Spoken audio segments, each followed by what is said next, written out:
61페이지 간절히 원할 때 열리는 길. 자신이 뭘 원하는지 알면 추진력을 얻을 수 있다. 간절한 마음은 세일즈의 원동력이다. 그 전에도 자동차 세일즈를 해봐야겠다는 생각을 가진 적이 있었다. 건축업 경기가 좋지 않았을 때 자동차 세일즈맨이었던 친구에게 몇 번인가 일자리를 알아봐 달라고 했던 것이다. 하지만 그는 나 부탁을 2번 생각하지도 않고 내가 세일즈에 관해서는 아무것도 모른다며 매정하게 거절했다. 어쩌면 그 말은 맞는 것일 수도 있다. 집을 지어 팔고는 있었지만 워낙 가격을 싸게 매겨놨기 때문에 내가 세일즈를 했다기보다는 집이 그냥 저절로 팔린 거나 마찬가지였다. 나는 그저 모델하우스에 가만히 앉아서 제 발로 찾아오는 사람들과 계약을 맺고 필요한 서류 작업을 진행했을 뿐이다. 그때보다는 오히려 구두 닦기를 했을 때나 트럭 위에 물건을 싣고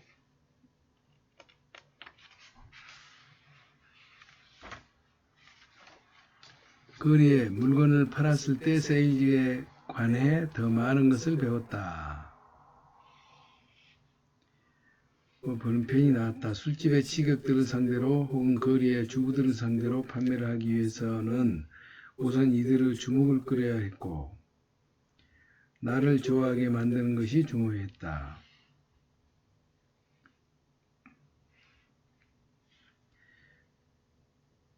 나는 이런 면에서 재주가 있었다. 구두를 닦게 만들거나 추가로 팁을 주게 만들거나 혹은 옥수수 6개 묶음 대신 12개 묶음을 사게 만드는 판매 아이디어가 나에게는 있었다.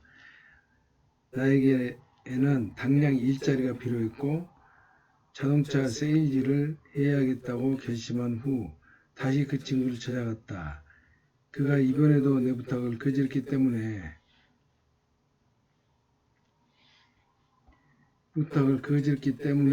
나는 다른 지인을 찾아가야만 했다. 그는 시골의 대리점의 세일즈 매니저였다. 나의 자초지종을 들은 그는 내가 왜 친구로부터 거절당했는지 그 이유를 설명해 줬다. 자동차 세일즈맨은 고객은 한정되어 있는데 세일즈맨은 너무 많다고 생각하기 때문이라는 것이다. 그들은 새로운 세일즈맨이 들어올 때마다 자신의 세일즈 기회가 줄어든다고 생각한다고 한다. 그렇지만 나에게는 더 이상 물러설 곳이 없었다. 어린 시절 고생했던 경험은 나에게 말을 더듬는 핸디캡을 남겼다. 아마 아버지가 나를 때리면서 시작된 버릇인 것 같다. 수년 동안 나는 이 문제 때문에 고생을 해왔지만 다행히 여태 그 직업은 그 유창하게 말을 할 필요가 없었다. 하지만 자동차 세일즈 시작하려니 말 더듬는 문제는 과거 어느 때보다도 무거운 마음 부담이 되었다. 이제는 뭔가 조치를 취하지 않으면 안 됐다. 나는 말하고자 하는 핵심에 집중하여 천천히 주의해서 말하는 훈련을 스스로 시작했다.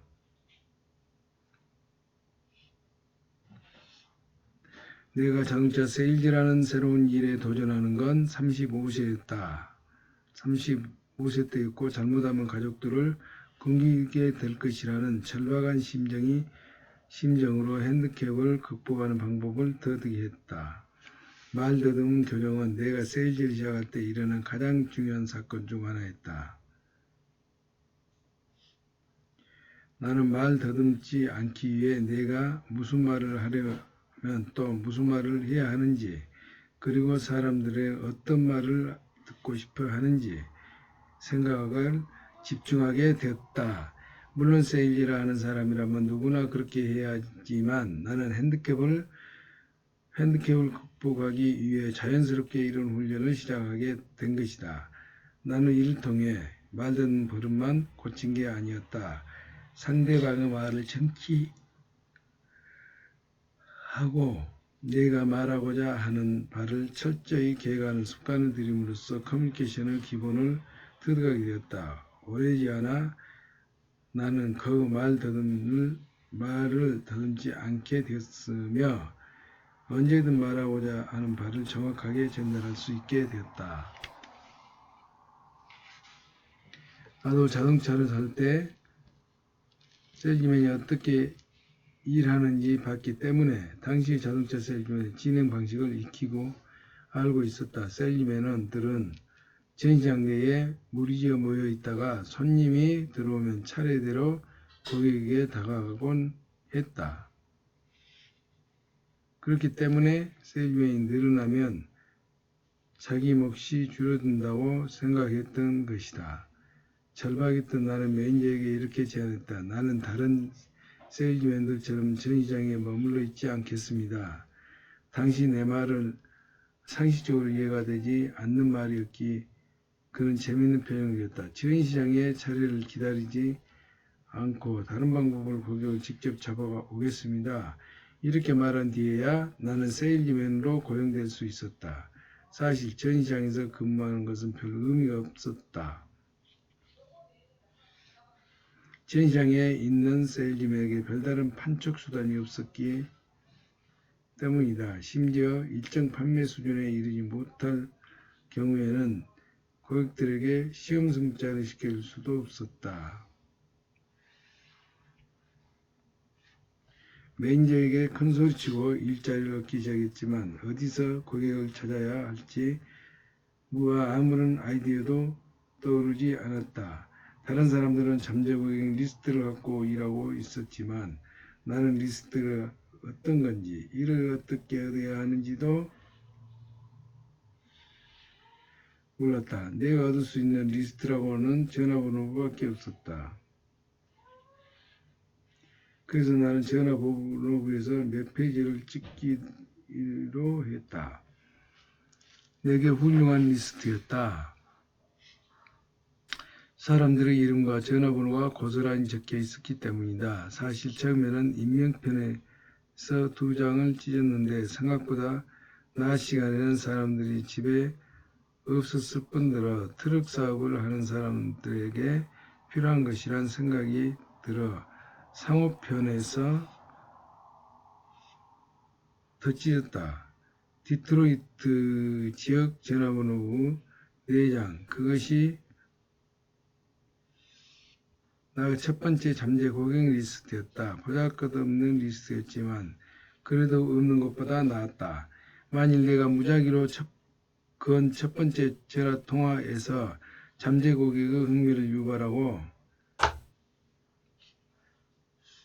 바로 그날 그 사람에게 내게 와서 차를 샀다고 말한다면 이는 분명 근사한 일화가 될 것이다. 내가 그렇게 말한다고 해서 독자들이 곧대로 믿어줄지는 모르겠지만 말이다. 절실한 것은 이루어진다. 하지만 사실은 그렇지 않았다. 바로 그날 첫 번째 세일즈가 성사되긴 했지만 전화통화에 의한 것은 아니었다. 내 첫 고객은 전시장 문을 닫을 무렵 들어온 사람이었다. 당시 다른 세일즈맨들은 다른 고객들과 상담하느라 바빴거나 이미 퇴근한 뒤였다. 그 사람이 들어왔을 때 나는 예전에 약속했던 말을 상기하며 주위를 둘러봤지만 주변에는 세일즈맨이 아무도 없었다.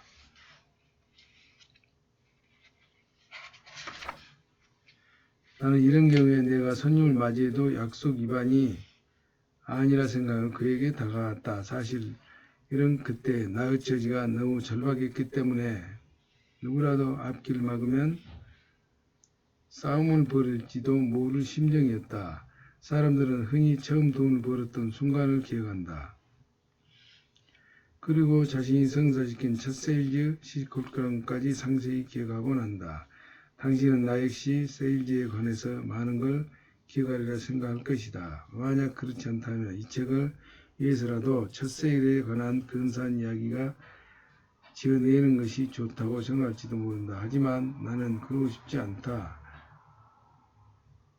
솔직히 나는 그 사람을 이름을 기억하지 못한다. 그리고 그가 어떤 종류의 차를 사왔는지도 기억 안 난다. 첫 판매에 기억나는 것은 딱 두 가지뿐입니다. 하나는 그가 코카콜라 세일즈맨이었다는 사실. 이를 기억하는 이유는 당시 집에 사가지고 갈 식료품 생각으로 머릿속에 꽉 차 있었는데 그 직업이 이와 연관됐기 때문에 또 하나 기억나는 것을 그를 처음 본 순간 이 사람은 반드시 내게서 차를 사게 될 거야. 강렬한 느낌이 들었다. 내가 그 시절의 그 사람의 얼굴을 기억하지 못하는 이유는 단순하다. 나는 그 얼굴을 보면서 오로지 식구들에게 갖다 줄 하나의 식료품만을 어른거렸다. 그때 내가 그에게 가서 어떻게 설명했는지는 기억이 안 난다. 당시 나는 자동차 세일즈에 관해서 그다지 많이 알고 있지 않았기 때문에 제품에 관해서는 별로 많은 말을 하지 않은 것 같다. 거기에 그 부정적인 반응에 어떻게 대처하는지 훈련을 받은 적은 없었지만 그가 구매를 망설였다면 어떤 식으로든 그를 다시 움직이게 만들었을 것이다. 만일 아내가 싫어할 것 같아서 라고 핑계를 대며 한 발 물러섰다면 분명 전화기를 건네주거나 차를 몰고 그 집까지 동행했을 것이다. 나에게는 오로지 그 사람을 잡아야만 비틀린 내 인생을 바로 잡을 수 있고 우리 가족을 부양할 수 있다는 일념뿐이었다. 절박했다. 그리고 간절했다. 간절히 원했다. 그게 전부였다. 그에게 차를 판매하기 위한 말과 행동은 오로지 간절한 마음에서 연유했다. 물론 간절한 마음만 있다고 모든 게 해결되는 건 아니지만 이런 정신 자세는 상당히 중요하다. 만일 자신이 무엇을 원하는지 정확히 알고 이를 정말 간절히 원한다면 세일즈맨으로는 절반은 성공한 셈이다. 간절히 원하는 마음이 없다면 누구도 훌륭한 세일즈맨이 될 수 없다. 무엇이든 간절히 원해야 한다. 간절히 원하는 마음을 강할수록 세일즈에 필요한 행동이 우러나온다. 내가 세계에서 제일 가는 세일즈맨이 될 수 있었던 가장 큰 원동력은 가족들을 부양해야 한다는 간절한 마음이었다. 가족들이 굶주리고 있어야 한다거나 큰 병이 걸려 수술비용을 마련해야 한다거나 하는 우울한 환경에 있어야 세일즈맨이 성공할 수 있다는 뜻은 아니다. 하지만 무언가 간절히 원해야 하고 또 원하는 것이 무엇인지 확실히 알고 있어야 한다. 그리고 자신이 원하는 것을 얻기 위한 가능한 모든 수단을 찾아봐야 한다. 내가 나의 첫 곡의 코카콜라 세일즈맨은 한 이름의 식료품 더미로 본 순간 그와의 계약은 성사된 거나 다름없었던 것이다. 그리고 당시 식료품을 원했던 것만큼 뭔가를 간절히 원했던 것 그 전까지 없었다. 하지만 현재는 원하는 것이 보다 많고 다양하다. 나는 항상 내가 무엇을 원하는지 알고 있으며 전화 한 통을 하더라도 그리고 고객에게 말 한마디를 하더라도 그와 연계된 노력을 기울이고 있다. 세일즈를 잘하기 위해서는 첫째 자신을 무엇을 원하는지 알아야 한다. 그리고 둘째는 눈앞의 잠재고객에게 그것을 얻어내야 한다. 당신은 어쩌면 내가 너무 단순하게 이야기하고 있다고 생각할지도 모른다. 맞다. 그렇지만 그렇게 심한 것은 아니다. 나를 진정한 세일즈맨은 만들어준 것은 바로 그 간절히 영원하는 마음이었기 때문이다. 당신 나는 눈앞의 사람과 계약을 체결하여 식료품을 사가지고 가야 한다는 생각 위에는 아무것도 없었다. 그리고 나는 일을 해냈다. 그와 판매계약을 체결한 뒤에 매니저에게 달려가 가족들을 줄 식료품값으로 $10를 꿔서 집으로 달려갔다. 모든 것은 간절히 원하면 통하게 되어 있다.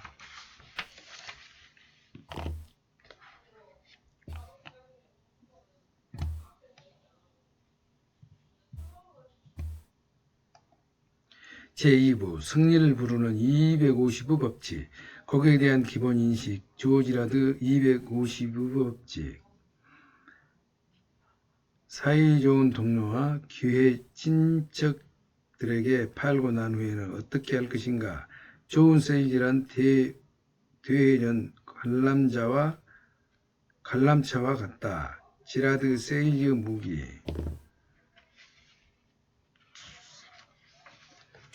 고객에 대한 기본 인식. 고객을 하찮게 생각해서는 물건을 팔 수 없다. 세일즈가 오로지 나와 동등한 타인을 상대로 할 때만 가능하다.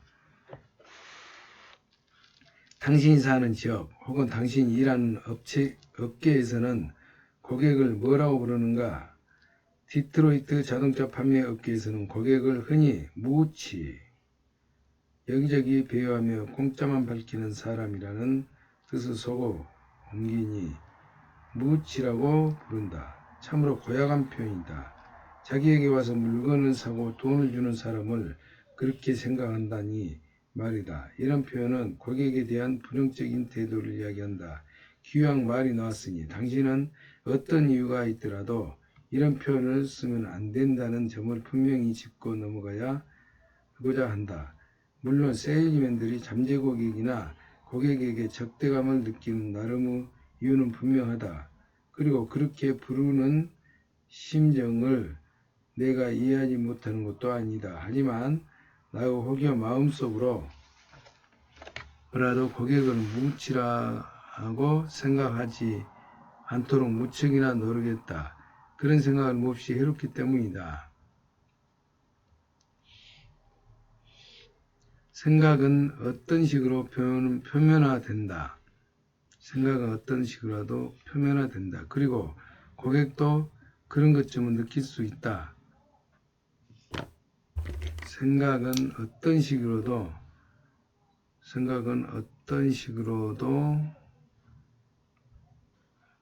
표면화된다. 그리고 고객도 느낄 수 있다. 상대방도 느낄 수가 있다. 그 말입니다. 고객에 대한 우리 통념은 고객의 실제 모습과 어떻게 다른지 살펴보자. 우리는 흔히 고객을 우리와 다른 종족인 양 여기는 경향이 있지만 그들도 우리와 똑같은 감정과 욕구를 지닌 인간이다. 나한테서 차를 사는 대부분의 고객은 열심히 일해서 돈을 벌고 있는 근로자들이다. 그리고 그들이 우리에게 지불하는 돈의 액수가 많든 적든 그들의 필요와 욕구를 만족시키는 데 사용되어야 한다. 물론 이런 말을 이미 많이 들었겠지만 우리는 이런 당연한 사실을 너무 자주 잊고 지낸다. 고객에 대한 부정적인 인식은 어디서 온 걸까? 그것은 아마도 우리 상품 구매에 그리 관심도 없으면서 시간을 잡아먹는 사람들을 너무 많이 상대했기 때문일 것이다. 우리 같은 세일즈맨들은 시간이 곧 돈인데 말이다. 그렇기에 무치처럼 업계마다 고객을 피하는 속어를 사용하고 있는 것이다. 고객은 매장에 들어올 때 약간 겁을 먹는다는 사실을 기억해야 한다. 아마 그는 혹은 그녀는 상품을 구매하려 들어왔을 것이다. 아마라는 말을 붙인 것은 이유는 그냥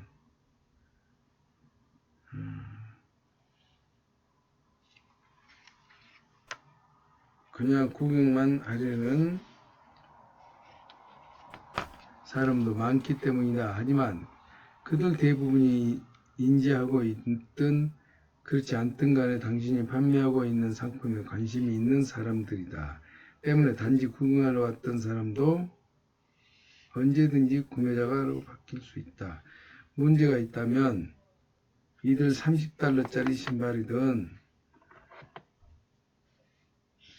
$1000짜리 옷이 사든 아니면 $5,000짜리 자동차를 사든 자기 돈 내는데 겁을 먹게 되어 있는 사실이다.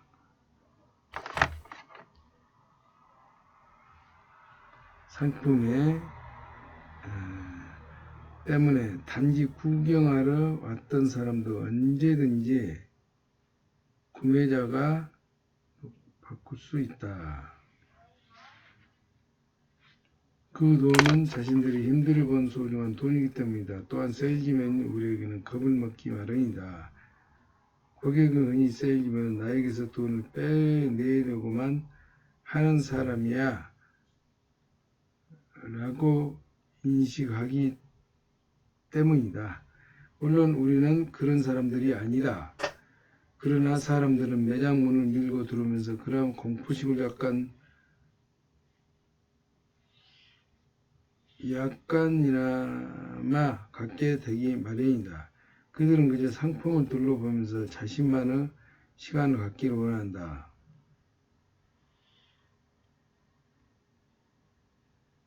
당신이 다가오기 전에 서둘러 살펴보고 도망가고 싶어한다.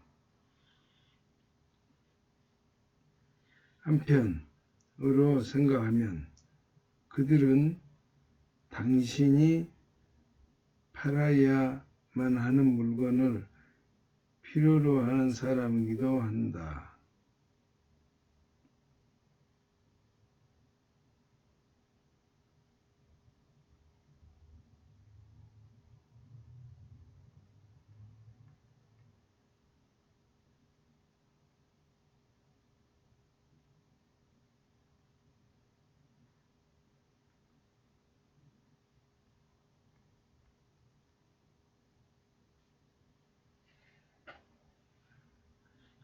한편으로 생각하면 그들은 당신이 팔아야 하는 물건을 필요로 하는 사람이기도 하다. 때문에 매장에 들어와 머무르고 있는 것이다.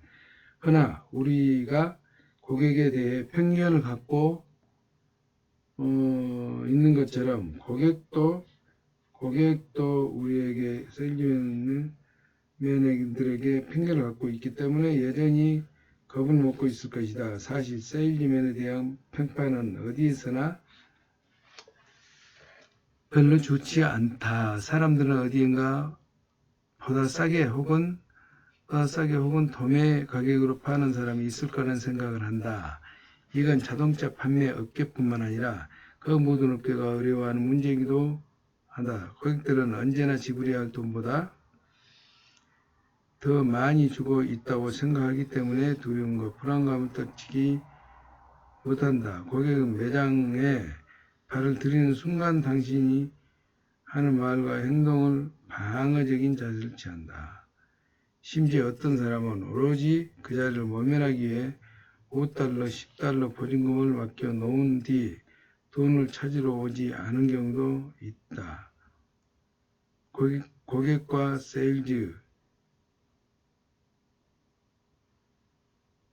세일즈맨은 서로 오해하고 있다. 성공하는 세일즈맨이 되려면 이런 고객들의 심리까지도 이해하고 있어야 한다. 훌륭한 세일즈에 패자가 없다. 세일즈 못 맡고 있는 우리는 매일 전쟁을 치르며 살고 있다 해도 과언이 아니다. 세일즈는 그야말로 하나의 전쟁이다. 왜냐하면 잠재고객이 흔히 적군처럼 등장하기 때문이다. 고객들은 우리가 바가지를 채우려 한다고 여기고 우리는 고객들이 시간만 낭비하게 만들고 있다고 생각한다. 우리는 고객들이 시간만 낭비하게 만든다고 세일즈맨 상당수 여기에 따로 나도 포함된다고 고객이란 별스런 동물이며 거짓말하고 어슬렁거리며 우리의 귀중한 시간을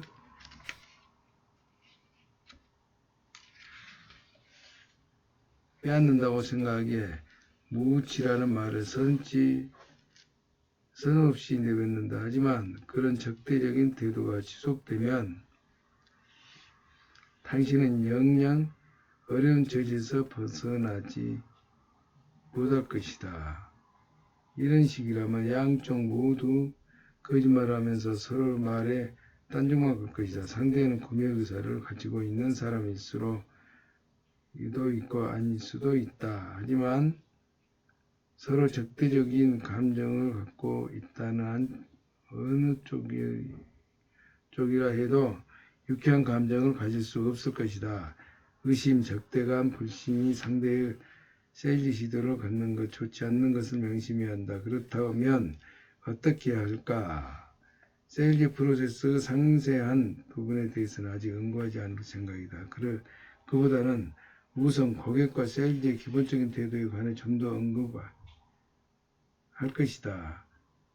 정말 무치인 사람도 있다고 하자. 구매 의사는 전혀 없으면서 구경만 하는 것을 일종의 취미 생활로 생각하는 사람들도 있는 게 사실이다.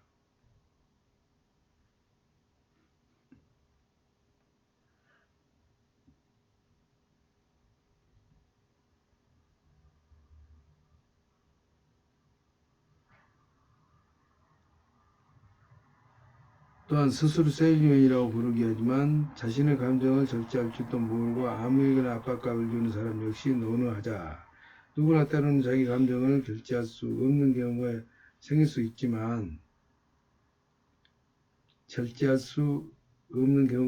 있지만 세일즈맨이라면 그런 미숙한 감정 처리 방식은 집에 두고 오든지 판매에 유용한 태도로 변화시키든지 해야 한다. 지금 하는 이야기는 진지하게 세일즈라는 전문적인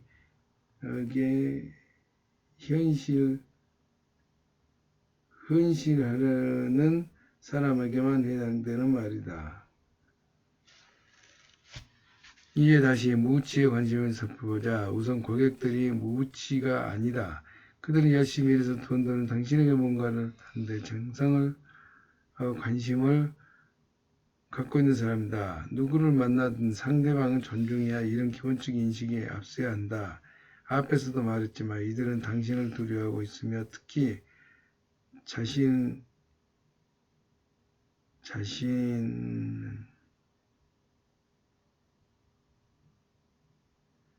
하는 일에도 두려움을 느끼고 있다. 그들은 당신과 전쟁을 한판 벌이고 있다고 생각한다. 때문에 당신이 그렇게 생각한다든 안 하든 전쟁 중인 것이다. 나는 이것이 좋은 태도라고 말하는 게 아니다. 이게 일반적인 사실이라는 것을 말하고 있는 것이다. 하지만 당신은 이런 상황을 바꿔 상호이익이 되는 거래로 전환시킬 수 있다. 고객의 머릿속에 어떤 생각이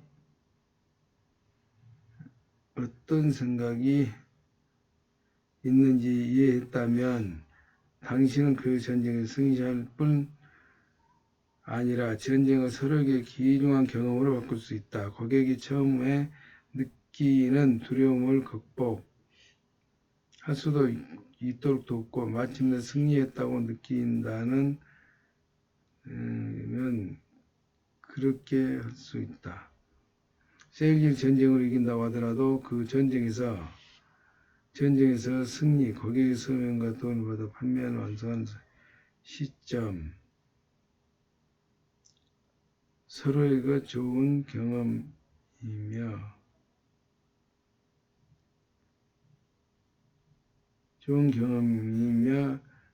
하등 해로울 것이 없다. 제대로 된 세일즈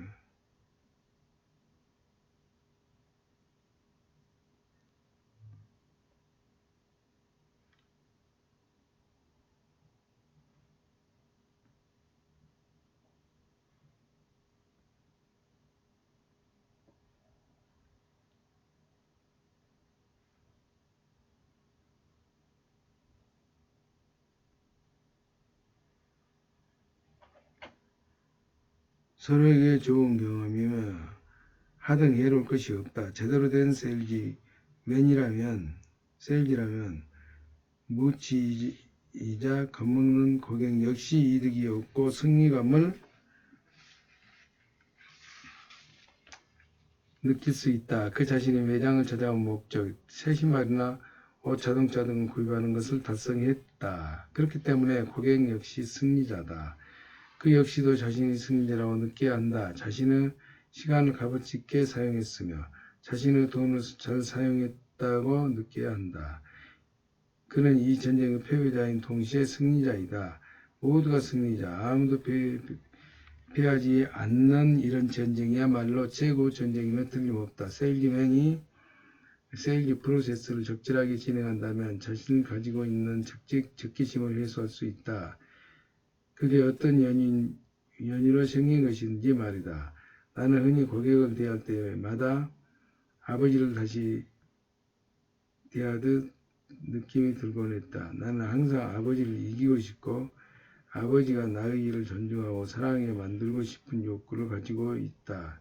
어떤 면에서 나는 세일즈에서 승리를 통해 아버지를 이기는 쾌감을 자주 맛보곤 했다. 하지만 나에게 세일즈는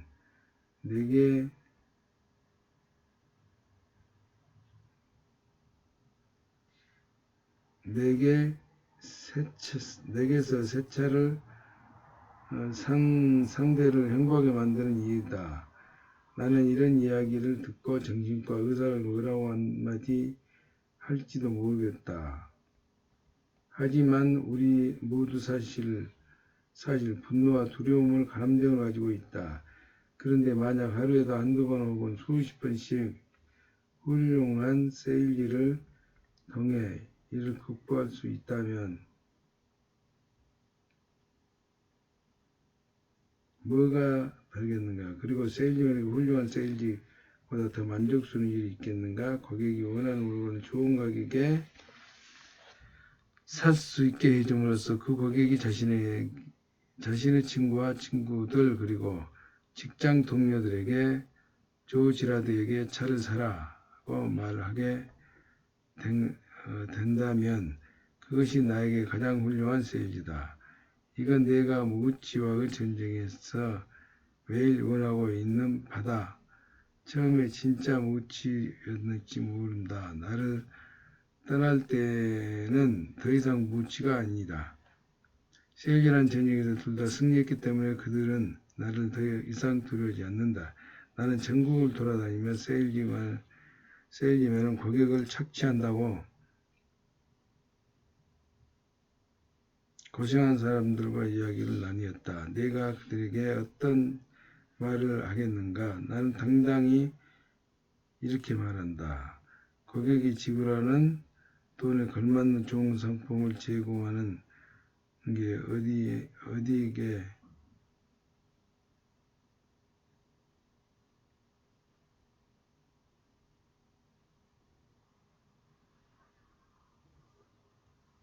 더구나 고객의 수중에 돈이 충분치 않을 경우 대부분 사람들이 흔히 그러하다. 얘는 신용으로 차를 구입할 수 있도록 돕는데 말이다. 고객들이 내게서 $5,000짜리를 자동차를 사서 돌아가는데 착취란 말인가? 나는 그렇게 생각하지 않으며 당신도 분명 그렇게 생각하지 않을 것으로 믿는다. 그러므로 명심해라. 고객이 설사 처음 들어올 때는 무치였다 해도 나갈 때는 결코 무치가 아니다 라는 사실을 그 친구로 만든다면 그는 반드시 당신에게 도움이 될 것이다.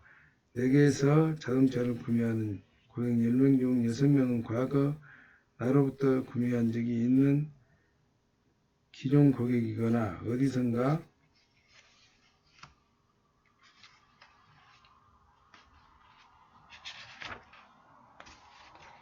내 이름을 듣고 찾아온 사람들이다. 그런 고객이 내 전체의 고객의 60%를 차지한다. 자칭 세일즈맨이라 하는 사람 중에는 고객을 속이고 구매를 강요하는 사람들이 간혹 있다. 하지만 속았다고 생각하는 사람들은 절대로 다시 그를 찾지 않을 것이다. 내 고객 중 60% 구매는 만족을 느꼈던 기존 고객이거나 그들이 소개한 사람들이다.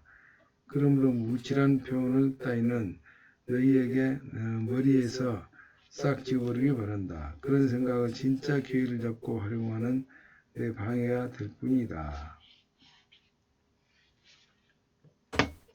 결국 행운을 잡느냐?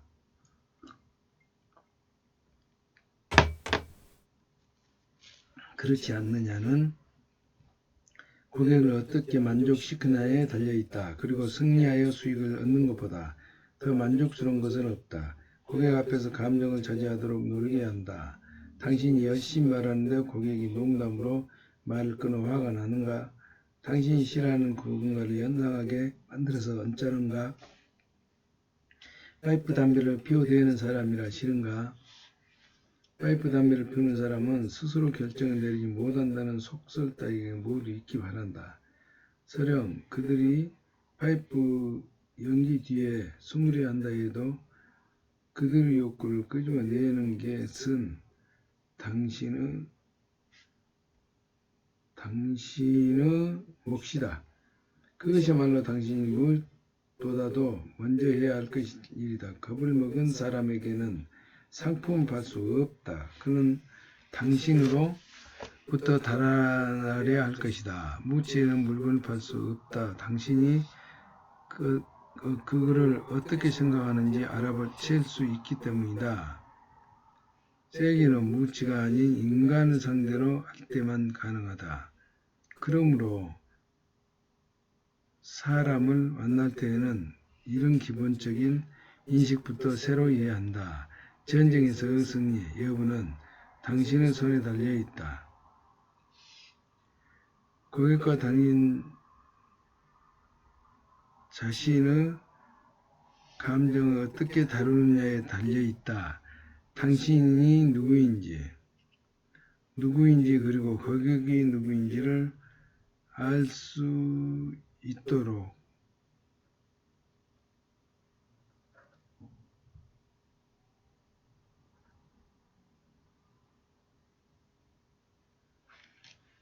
당신과 고객이 한자리에 마주하고 있는 건지 잊어서는 안 된다. 그건 서로에게 유익한 세일을 만들어내기 위해서다. 조지라드 255 법칙. 당신이 한 명의 잠재 고객을 실망시킬 때마다 추가로 250명이 떨어져 나간다는 사실을 기억하라. 나는 고객을 상대하는 데 있어 매우 엄격한 규칙을 지키고 있다.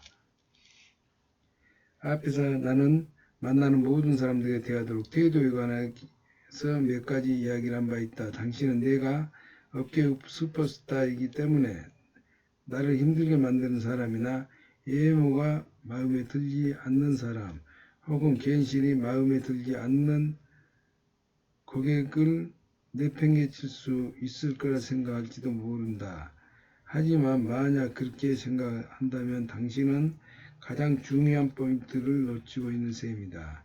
가장 중요한 포인트란 자신의 기분이 아무리 안 좋아도 곁에 있는 사람 때문에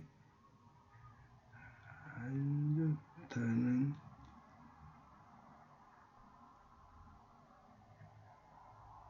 때문에 언짢은 일이 생기기도 이래 그런 감정이 개입돼서는 안 된다는 점이다. 우리가 몸담고 있는 세일즈 업계는 이를 특별히 명심해야 한다. 우리가 상대하는 모든 사람은 그가 구매 고객이든 잠재 고객이든 일반인이든 세상에 둘도 없이 소중한 존재들이다. 이들은 절대 방해꾼이 골칫거리가 아니다. 그들은 우리를 먹여 살리는 사람들이다. 이를 철저히 인식하고 명심하지 않는다면 그건 자신이 하는 일을 제대로 모르는 셈이다. 나는 우리가 상대하는 사람 중 일부만을 두고 말하는 게 아니다. 우리가 상대하는 사람들 모두를 이야기하는 것이다. 그럼 지금부터 내가 이름 붙인 소위 조지라드 250 법칙에 대해 이야기해 보겠다. 이 법칙은 우연히 발견하게 된 것이 이지만 그 모든 상황에 들어맞으면 셀리맨들에게는 아주 유용한 법칙이다. 셀기 업계에서 들어온 지 얼마 안 됐을 때 친구, 어머니 장례식장에 간 적이 있었다. 천주교식으로 치르던 장례식에서는 고인의 이름과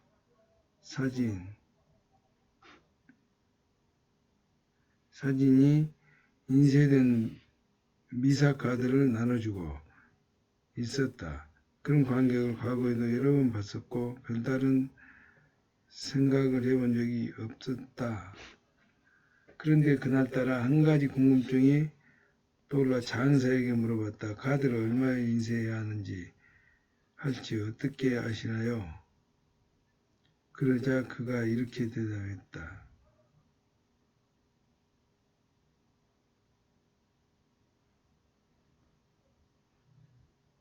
카드를 얼마나 인쇄해야 할지 어떻게 아시나요? 그러자 이렇게 되었다. 경험으로 알죠. 방명록을 보고 참석한 사람들을 한번 세어보세요. 아마 참석한 사람들이 대략 250명 정도 될 것입니다. 그 얼마 안 있다가 개신교 장사가 내게서 차를 서게 됐다. 계약을 체결한 후 나는 그렇게 장례식에 참석하는 조문국이 평균 몇 명쯤을 되냐부터 그는 250명이라고 대답했다. 그리고 또 어느 날 아내와 함께 결혼식에 참석하게 됐는데 그곳에서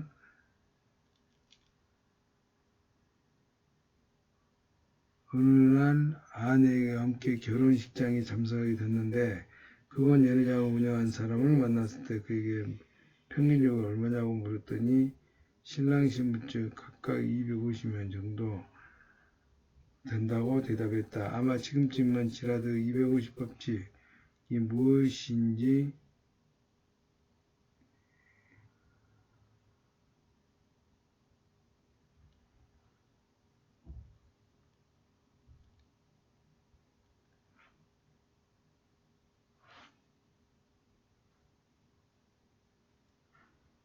아마 지금쯤이면 지라도 250법칙이 무엇인지 대충 눈치챘을 것이다. 250법칙이란 사람이 누구나 결혼식이나 장례식 같은 인생의 중요한 행사에 초대할 정도로 친숙한 사람이라면 250명 정도 두고 있다는 것을 말한다. 250명. 사교적이지 않는 사람은 이보다 아는 사람이 적을지 모르지만 이것보다 더 많은 사람을 알고 있는 사람들도 있기에 평균 250명으로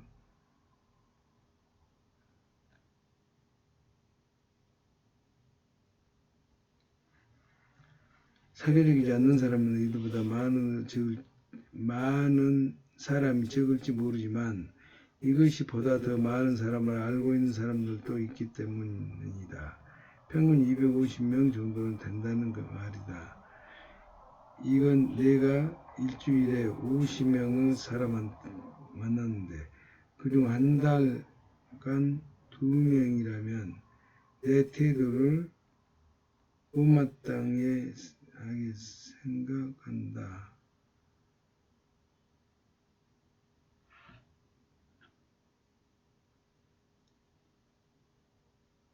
연말에 가서는 5,000명. 이 나를 대해 부정적인 생각을 갖게 된다는 뜻이다. 내가 일주일에 50명의 사람 만났는데 그중 한 달 아래 단 2명이라도 내 태도를 못마땅하게 생각한 사람이 있다면 연말에 가서는 5,000명. 이 나에 대해 부정적인 생각을 갖게 된다는 뜻이다. 나는 14년 동안 차를 팔았다.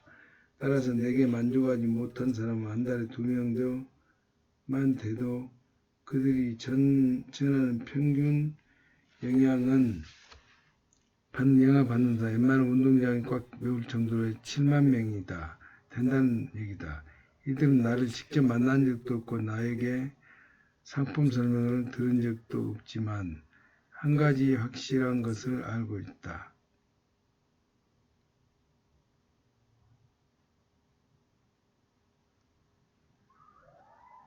조지라드에게 차를 사지 마라는 것이 바로 그것이다. 수학의 천재가 아니라도 제라드 내게서 배울 수 있는 가장 중요한 것이라는 사실을 알 수 있다.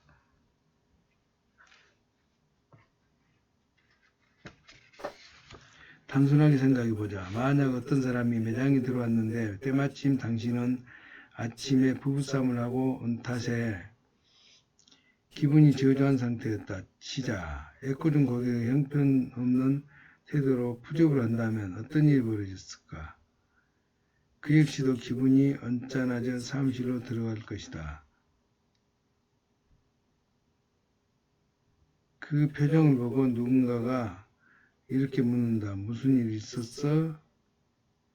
그러면 그는 아마 이렇게 대답할 것이다. 샘 클루치한테 갔었는데 그 친구 정말 건방지게 굴더군.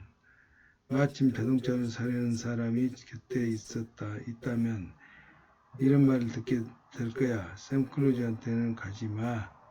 그 사람 정말 형편없더군. 사람이 일상적인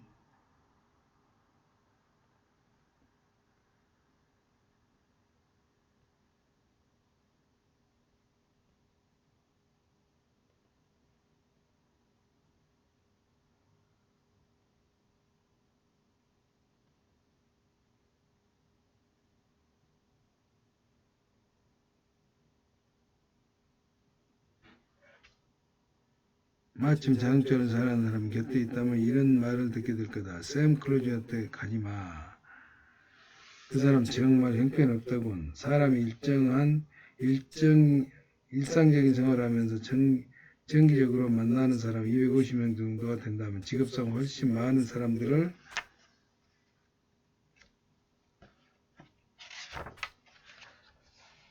경우는 어떨까? 상대방이 어쩌면 직원들이 많은 공장이나 회사에 영향력을 갖고 있는 사람일 수도 있다. 또 어쩌면 커다란 모임의 회장이 그러나 많은 손님과 접촉하는 이발사 혹은 치과 의사일 수도 있다. 당신에게 찾아왔다가 기분 망치고 돌아간 사람이 한 명이라도 있다면 당신은 이를 감당할 수 있겠는가?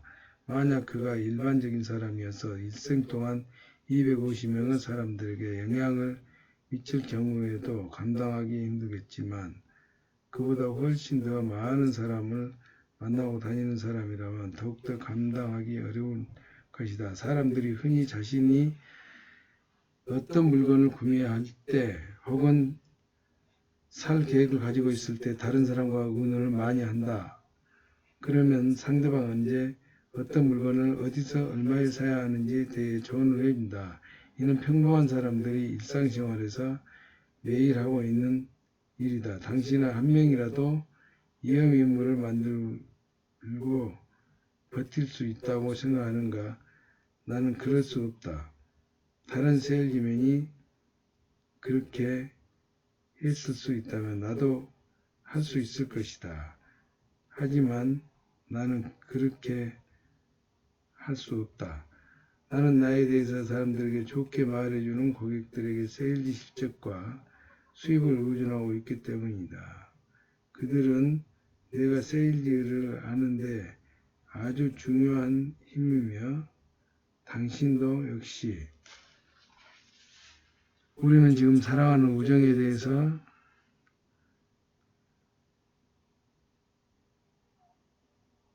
말하고 있는 것이 아니다. 비즈니스에 대해 말하고 있는 것이다. 당신이 어떤 사람을 진심으로 어떻게 생각하고 있느냐 하는 문제와는 조금 다르다. 당신이 타인을 대하는 태도, 타인에게 하는 행동 하나하나가 중요하다는 말이다. 그 사람이 마음에 들지 않더라도 당신은 고객이라는 사실을 잊어서는 안 된다. 자신의 감정을 통제하지 못한다면 문제에 봉착할 수밖에 없다.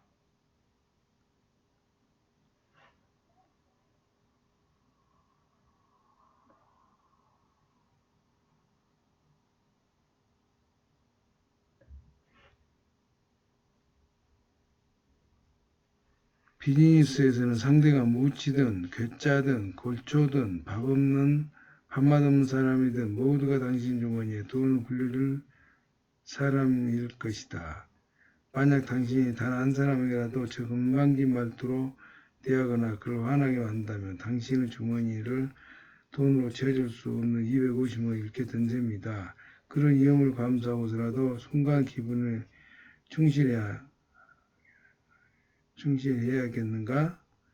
지라도 250억씩을 머릿속에 잘 기억하기 바란다.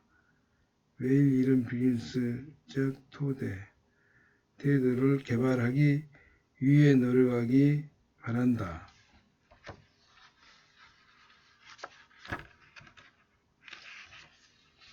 사회적 동료와 기회.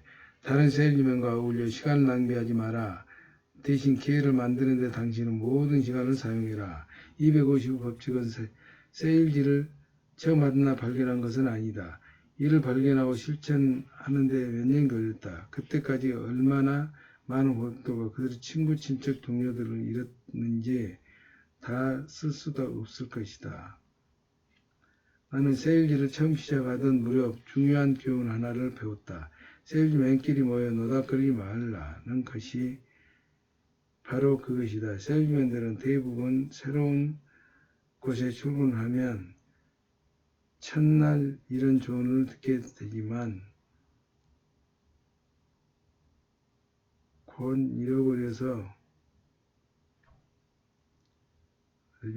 잃어버리고 만다. 일터에서 끓기는 보이는 것은 대부분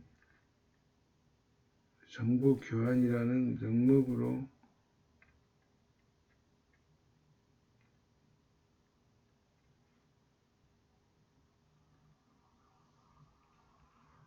허풍과 수다를 떠는 모임에 불과하다. 그러니 그런 자리에서 지난밤 자신이 했던 일들 그리고 그날 아침 식탁에서 부인이 늘어놓는 불평을 이루거나 아무런 상관이 없는 잡담들이다.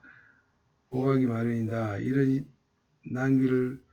이 시간 낭비를 불가하다고 생각한다.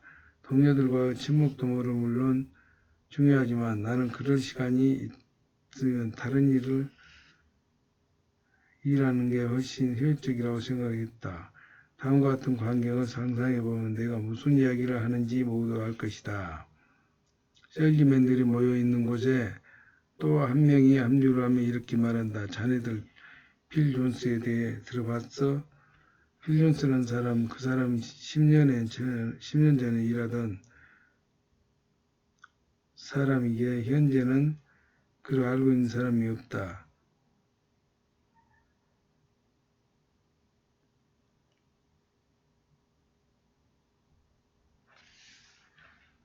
그녀는 필 존스가 사고를 당했거나 복권에 당첨됐다는 이야기를 늘어놓는다. 대체 그게 무슨 소용인가? 그런 이야기가 당신에게 도움이 된단 말인가? 마침내 커피 한 잔씩을 돌아가면서 모두를 동전 손으로 튕겨 오늘 아침에 누가 커피를 내게 될지 결정한다. 그렇게 시간을 흐르고 차츰 점심시간 깨어진다. 그러면 이제 뭘 먹을까 하는 문제를 고민한다. 누군가 어떤 장소를 말하면 서로의 좋다 싫다 실랑이를 벌이다가 다수결로 결정한다. 마침내 그들의 점심을 먹기로 결정한 곳은 세일즈맨들이 흔히 이용하는 곳으로 고객을 만나기에는 요란한 곳이다. 점심 식사 끝나면 누군가 누구에게 밥값을 얼마나 빚졌느냐고 걔는 잡담하면 또 시간 낭비. 그리고 나면 금방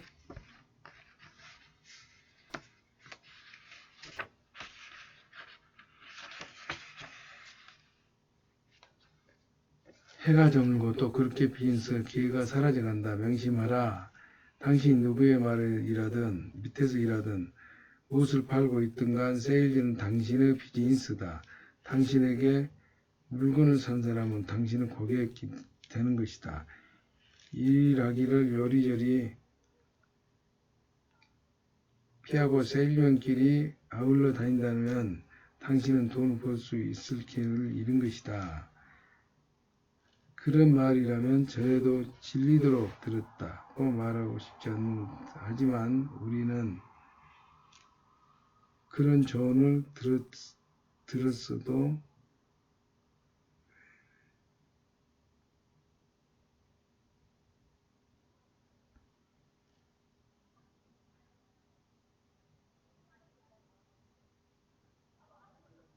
잡담을 하고 있다면 아무 소용없다. 다른 세일즈맨들과 어울려 다닐수록 기회는 달아난다. 자신이 경험해서 배워라. 당신이 세일즈맨 오랫동안 근무해온 사람이라면 앞서 말한 조언쯤 익히 알고 있을 것이다. 그렇다면 시간이 잠시 되돌려보자. 당신이 현재 소속된 직장에 처음 왔던 때를 회상해보기 바란다. 그때는 직장 내부에 아는 사람이 거의 없었을 것이고 약간의 애로움도 느꼈을 것이다. 막 붙일 사람도 거의 없고 그렇다고 가만히 있을 수도 없어서 뭔가 할 일을 찾아야 했을 것이다. 아마 당신은 상품 지식을 갖추기 위해 시간을 사용했을 것이다. 어쩌면 그곳에서 실적이 가장 좋은 세일즈맨은 고객과 어떤 식으로 대화했는지 어깨너머로 배워보려고 했을 것이다.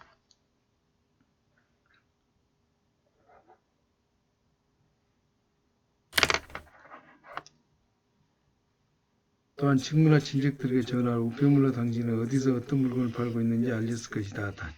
서비스 감각을 갖고 있는 사람이란 누가 일일이 가르쳐주지 않아도 새로운 곳에서 일을 시작할 때 의뢰 그런 일을 해야 한다는 사실을 알고 있을 것이다. 그건 마치 신장개업식을 하는 것과 비슷하다. 여기서 중요한 것은 여가 시간이 있었기에 당신이 이런 일들을 했다는 사실이다.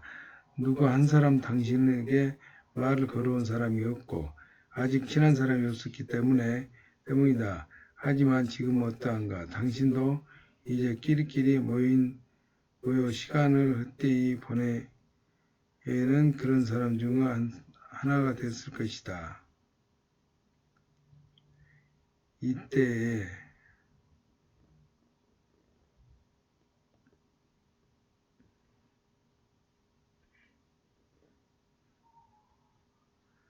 이제 더 이상 신참도 아니고 가만히 있어도 당신에게 말을 걸을 동료들도 많다. 그러고는 사는 게 다 그러는 거지 뭐 라고 스스로 말한다. 또 어쩔 때는 실력이 좋고 어쩔 때는 그렇지 못한 게 당연하다고 생각했다. 승리의 자리다. 하지만 그렇게 생각해서는 안 된다. 나는 세일즈를 시작할 때부터 교육을 힘들게 배웠다. 첫날 처자식이 먹여 살릴 음식을 구하는데 성공하면서 승리의 가치를 절감한 물론 내게는 가족들을 당장 먹여 살려야 한다는 급박함이 있었다. 그러나 그게 전부는 아니었다. 그것 이상은 뭔가가 있었다. 나는 첫 번째 세일즈에 성공하면서 세일즈 자체에 느끼는 특별한 쾌감을 맛보았던 것이다. 예전에 주택 건축업을 할 때도 집을 팔아본 적은 있었지만 당시 내가 팔던 주택은 보기도 문게 저렴하게 한 것이기에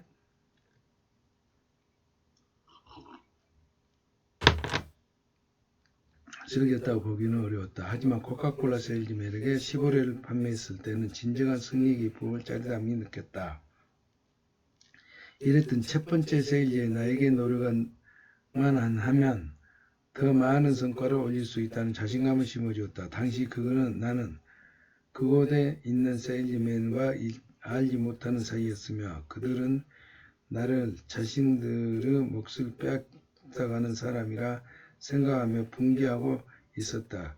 그래서 나는 누구와도 친구로 지내지 않았다. 대신 많은 차를 받았다. 첫 달에는 13대를 팔았다. 둘째 달에는 18대를 팔았다. 2달 만에 나는 그 대리점에서 최고 실적을 올리는 사람 가운데 하나가 되었다. 그리고 해고당했다. 이는 오래전에 있었던 일이지만 해고를 당한 건 다른 세일즈맨들이 나를 반대했기 때문임을 기억하고 있다. 그들은 내가 자신들의 고객을 빼앗고 있다고 비난했다. 내 생각에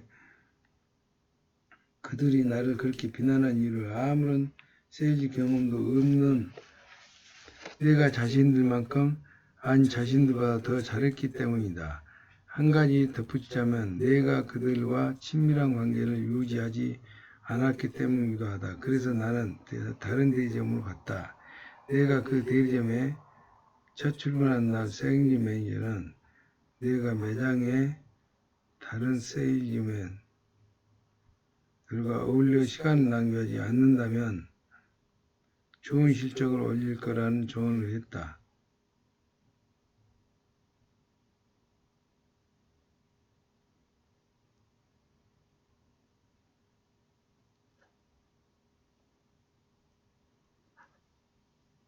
그래서 나는 나는 그런 경우는 이미 체득하고 있었지만 다른 세일즈맨들을 적으로 만드는 것도 이룰 곳이 없다고 생각했다. 그래서 그때부터 그 경계를 잘 지키려고 노력해왔다. 그곳 동료들은 내가 자신들과 다른 방식으로 일하며 그들과 아울러 시간을 낭비하고 싶어하지 않다는 것을 알았다. 그리고 그런 나의 태도가 실적 향상에 도움이 된다는 사실도 알았다. 같은 곳에서 일하는 사람들끼리 흔히 발생할 수 있는 마찰도 있었다. 하지만 나는 내 방식대로 일을 해 나갔으며 시간이 가면서 동료들도 나를 인정하기 시작했다. 흔히 세일즈맨들끼리 모여 이런 이야기들을 나눈다. 어떤 대리점이 최고이며 자신들이 일하고 있는 곳은 무엇이 잘못됐으며 친구들이 일하고 있는 다른 곳에는 훨씬 더 나은지 등의 대화 단골이다. 하지만 나는 중요한 것은 어디서 일하는 거가 아니라 어떻게 일하느냐 라고 생각했다. 그래서 그때부터 줄곧 한 곳에 머물러 왔다. 우리 대리점은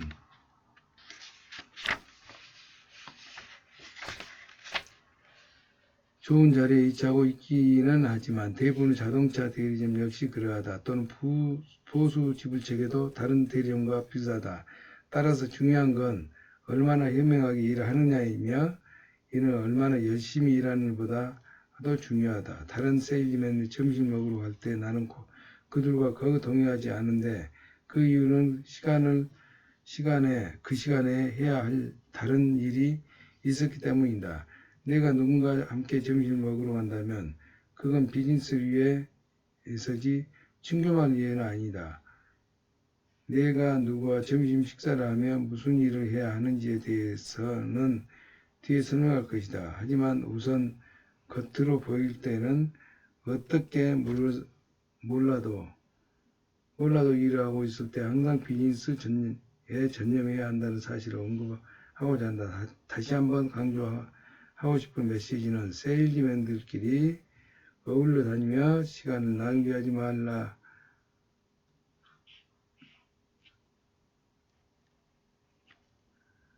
하는 것이다. 일에 집중하지 않고 동료들과 어울려 다니기만 한다면 나쁜 습관과 잘못된 태도가 몸에 배어 그릇된 길로 가기 쉽다.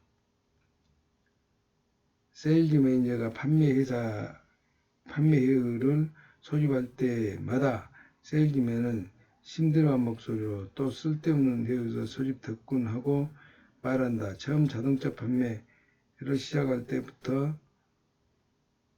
나는 자동차는 고사하고 세일즈 자체에 대해 아는 것도 하나도 없었다.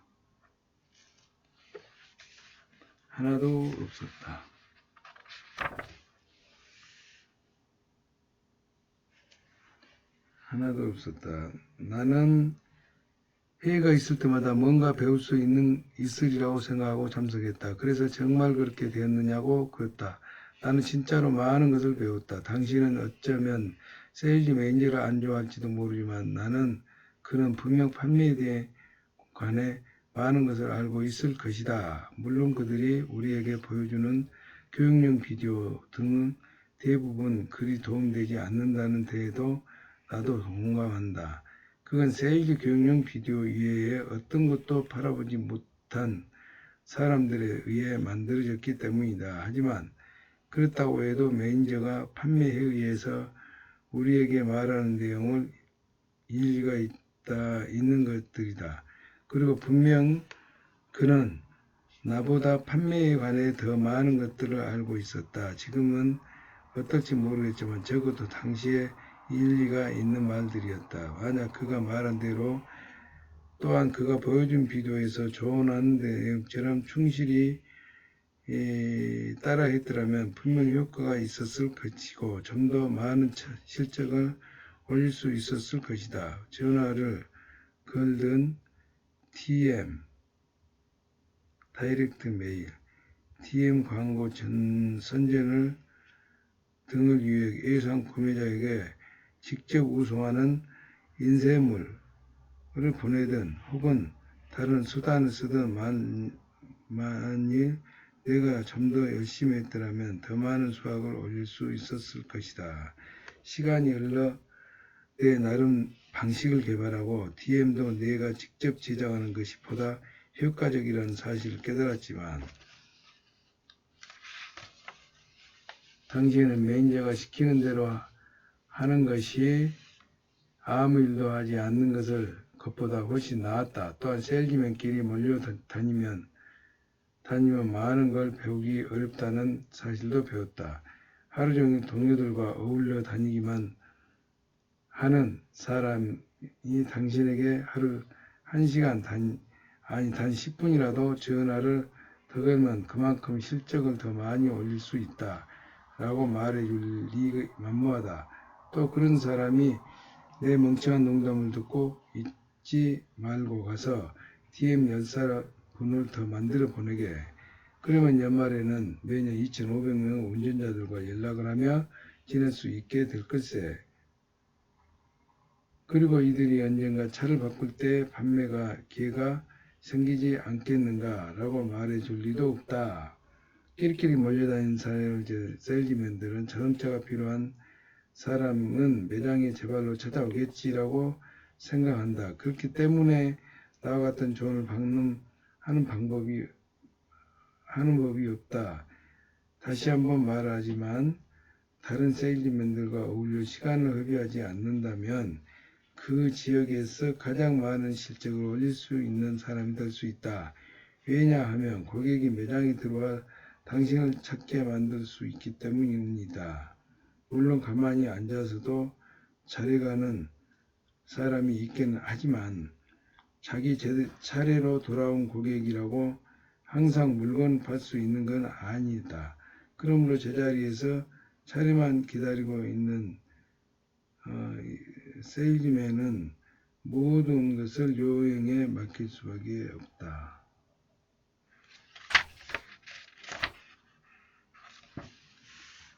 운은 스스로 만드는 것. 나는 여행을 좋아하지 않는다. 만약 내가 운에 맡기는 걸 좋아한다면 진작 라스베가스에 갔을 것이다. 하지만 난 평생 도박을 즐기지 않았고 내 가족들의 안전을 책임지기 위해서라도 나는 여행을 바라지 않는다. 나는 기회를 스스로 만들어 왔다.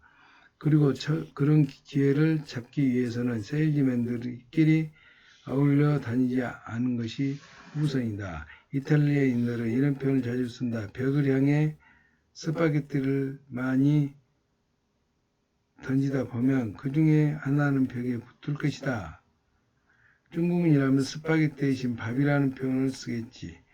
이런 말이다. 아무튼 이를 많이 시도할수록 비즈니스 성공이 가능성이 높아짐을 의미하는 걸 말이다.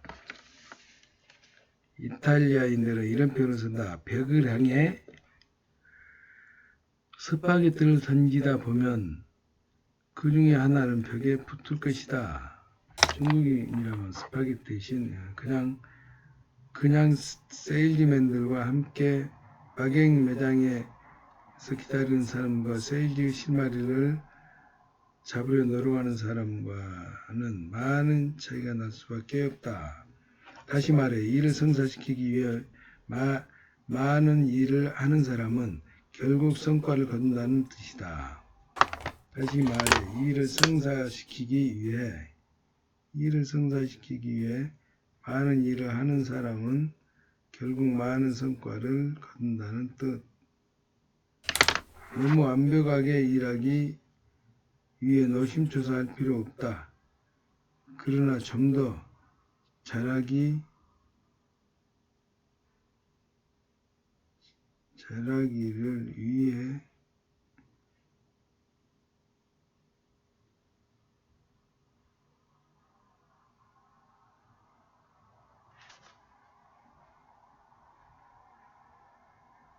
더 나은 결과를 알게 될 것이다. 포인트는 그런 노력을 해야 한다는 것이다. 그것도 아주 많이, 그리고 운을 자신에게 유리하게 만들기 위해서 다른 세일즈맨들과 쓸데없이 어울려 다니지 말아야 된다.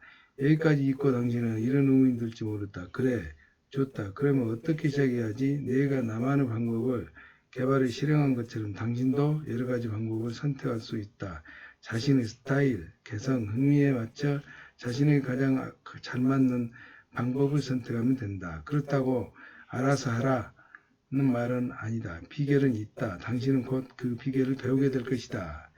의욕적으로 세일즈를 시작한 사람이라 해도 금방 그만 두는 경우가 많다. 그건 처음부터 누구나 몇 건의 심리 실적밖에 알리지 못했기 때문이다. 자동차든 보험이든 모든 다른 어떤 상품이든 저마다 자기가 하나 사고 친지에게 하나 팔고 그리고 어느 가장 친한 친구에게 판다. 어느 세일즈 매니저도 이렇게 말했다. 그가 진짜 세일즈맨인지 아닌지 이렇게 세 개를 팔고 난 뒤에 판명됩니다. 그들은 상품을 보고 혹은 당신은 상품 설명을 듣고 상품을 구매하는 게 아니다.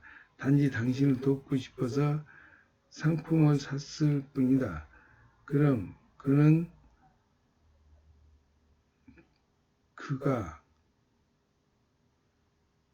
그런 사람들을 상대로 팔고 난 이후에는 어떻게 할 것인가? 그야말로 커다란 문제가 아닐 수 없다. 이제는 그 문제에 관해 이야기할 때가 되었다. 98페이지까지 읽었습니다. 감사합니다.